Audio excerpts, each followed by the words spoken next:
भातकुली तालुक्यातील नावेड येथील वाळू डेपोकडे जाणाऱ्या रस्त्याच्या दुरावस्थेमुळे मशागतीसाठी जाणाऱ्या ट्रॅक्टर ट्रॉली पलटी झाली।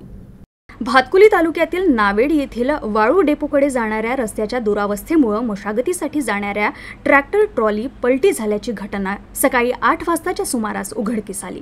ट्रॉली पलटी झाल्याने शेतमजूर किरकोळ जखमी झाल्याची प्राथमिक माहिती आहे। प्रशासनाने तात्काळ वाळू डेपोकडे जाणाऱ्या रस्त्याची दुरुस्ती करावी अशी शेतकऱ्यांनी मागणी केली आहे।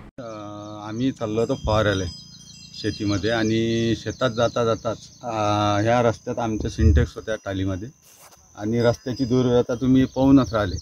इथं टालीचं एक चाक अंदर गेला आणि टाली पलटी झाली आणि या रस्त्यासाठी तहसीलदार साहेबाला कम से कम 4 ते 5 वेळेस 2-2.5 महिन्यापासून सांगत आहे। त्यांनी थातूर वटगरं टाकून दिले आणि गड्डे जसेच्या तसेच ठेवले आणि त्यांना म्हटलं तर बस केलं आहे करतो आहे।